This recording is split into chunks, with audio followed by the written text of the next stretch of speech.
suis consultante en tourisme, je suis fan de rugby et je suis en charge du football féminin à Madagascar.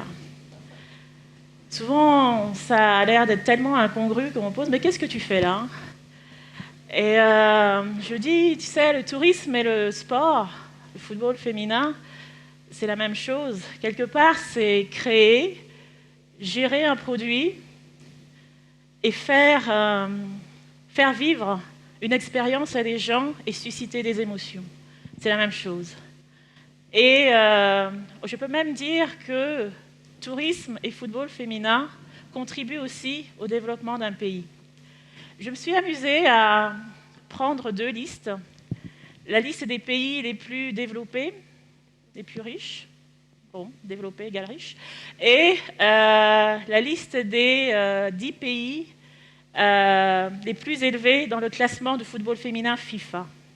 Et puis finalement, il y a une convergence. Donc dans l'ordre, l'Allemagne, les États-Unis, le Japon, la France, l'Angleterre, le Brésil sont à la fois des pays riches et des pays où le football féminin est bon. Je reconnais qu'il y a une exception qui est quand même la Corée du Nord. On ne sait pas ce qu'elle fait dans la liste des pays foot féminin et dans le top 10, mais ça veut dire que bon, pour Madagascar, il y a de l'espoir. C'est la Corée du Nord, et là, à la limite, pourquoi pas nous. Le socle du développement du football, en général, mais du football féminin aussi, sont de 4 ordres. Les infrastructures, les joueurs, les joueuses, la gouvernance et l'argent. Exactement comme le développement économique, il n'y a pas de secret. Les infrastructures, il faut bien reconnaître que sur ce plan-là, on n'est pas très gâtés. Très peu de terrain, et quand ils existent, très mal entretenus, à tel point que jouer à domicile constitue un handicap. Et à tel point que les seuls terrains où on peut jouer, c'est les rizières ou dans les rues. Donc un gros football informel, aussi bien pour les hommes que pour les femmes.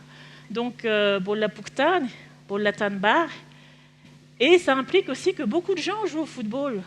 Beaucoup de femmes jouent au football. Donc comme je suis dans le tourisme, vous l'aurez compris, je voyage pas mal dans le milieu de nulle part, à Bekou, Pakambo, Vumbe, dans les Ranmafan, dans tous les endroits qu'on a cités tous aujourd'hui. Et à ma grande surprise, parce que le réflexe c'est, est-ce qu'il y a une équipe de foot ici, une équipe de foot de filles? Et il y en a toujours, toujours. Même dans le petit village, il y a des filles qui jouent au foot. Et quand elles ne sont pas suffisamment nombreuses pour créer une équipe, elles jouent avec les garçons. Et elles sont acceptées, c'est fantastique, c'est un langage universel. Donc, on a suffisamment de joueuses, on a 2 viviers de joueuses, on n'a pas ces problèmes de religion, ces problèmes sociaux qu'ils peuvent avoir dans les autres pays. Toutes les filles jouent au foot partout, dans tout Madagascar.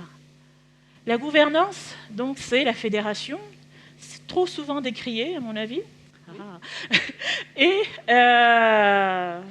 Et donc, tout le travail qui est fait au niveau fédéral, au niveau des ligues régionales et au niveau des clubs, il y a des gens admirables, je vous assure. Vous savez que le modèle économique, pour ne pas aller passer à l'argent, il n'y a pas suffisamment de sponsors. On n'a pas les droits TV. Les droits TV, au contraire, c'est nous qui devons payer les télés pour qu'elles diffusent nos matchs. Donc, et que les gens qui s'occupent des clubs sont vraiment des gens admirables parce que c'est leur amour du foot qu'ils mettent dans les clubs. Alors nous, qu'est-ce qu'on fait en matière de football féminin? On a 3 axes d'intervention. Le premier axe, c'est le sport pour tous. Toutes les petites filles ou toutes les femmes qui veulent taper dans un ballon aient l'opportunité de le faire, aient l'opportunité de participer à des compétitions et aussi peut-être devenir un jour membre de l'équipe nationale. Moi, j'étais très frustrée quand j'étais gamine parce que j'ai 2 frères qui jouent au foot. Ils étaient à l'école Saint-Michel. Donc là, le foot, c'est vraiment la culture. Et moi, je ne pouvais pas, parce que ce n'est pas pour les filles. Donc aujourd'hui, c'est possible. Il y a des écoles de foot de filles. Il y a aussi la formation de l'encadrement. Parce que toutes ces filles qui jouent au foot dans tout le pays, souvent, elles ne sont pas encadrées, elles n'ont pas d'entraîneur, elles s'auto-entraînent. Et on ne peut pas progresser si on n'a pas d'entraîneur, on ne peut pas développer le sens tactique, les schémas de jeu, si on n'a pas les entraîneurs. Donc, pas assez d'entraîneurs et pas assez d'entraîneurs femmes. Donc on travaille beaucoup sur les formations de coachs femmes et les formations des arbitres. Et enfin, les compétitions. Depuis que je suis en charge du football féminin, donc on a réussi à faire en sorte qu'il y ait un championnat national tous les ans. Donc cette année, ce sera la 6e édition, qui donne donc une motivation pour les filles pour s'entraîner tous les jours. C'est pas facile de s'entraîner tous les jours, surtout quand on travaille. Et pour avoir en ligne de mire que je vais participer à la compétition régionale, devenir champion de ma région, et ensuite pouvoir monter à Tana pour participer à la compétition nationale. Le problème, c'est qu'au niveau des régions, c'est compliqué. Souvent, il n'y a que 2 clubs structurés dans chaque région. Et ils n'ont fait que 2 matchs avant de monter à Tana. Et ça se ramasse des 15-0, ce qui n'est pas bon ni pour eux, ni pour la compétition. Donc, il faut vraiment... Notre travail consiste à renforcer les compétitions au niveau des régions. Et enfin, donc, au niveau du financement, on a la chance d'avoir RTL. Comme sponsor du foot féminin, on a la chance d'avoir la FIFA qui, conseille aux fédérations de consacrer 15% des subventions allouées au football féminin. On a la chance d'avoir une fédération qui soutient le football féminin. Le poète Louis Aragon a dit « L'avenir de l'homme et la femme ». Sans vouloir comparer, Joseph Blatter a dit « L'avenir du football est féminin ». Pourquoi ? En fait, dans un pays comme Madagascar, où le système d'éducation n'est pas forcément là où il devrait être, l'éducation par le sport, par le football féminin, joue un rôle important. Parce que toutes les formations qu'on donne aident aux joueuses, notamment à un âge très, très, très tôt, à inculquer les règles d'hygiène de base, les règles de santé, de nutrition, le respect des lois. Certaines choses arrivent dans des compétitions sans même savoir les lois du jeu. Le respect de l'arbitre, l'esprit d'équipe, la notion de compétition, la culture de l'excellence et le culte de la victoire. Donc là aussi, c'est un travail de longue haleine parce que la préparation mentale, donc quand on joue, quand on veut faire progresser une équipe, il y a quatre facteurs à prendre en compte. La condition physique, la technique individuelle, le schéma tactique et la préparation mentale. Condition physique, c'est lié au joueur lui-même. Technique individuelle, donc c'est le talent, donc qui peut être amélioré avec donc toute une série de cours. Le schéma tactique, c'est là l'importance du coach.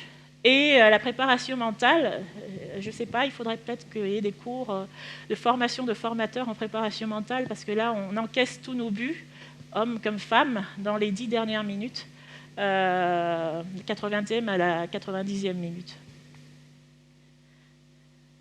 Le même Joseph Blatter, loin de moi de faire son apologie, je ne sais pas s'il va être réélu cette année, avait dit que le potentiel de croissance du football féminin est très important et que si la FIFA consacre autant de moyens au football féminin, c'est parce que c'est le sport roi dans le monde et c'est un langage universel, et ce langage, parce qu'il est universel, il est ouvert aussi aux femmes.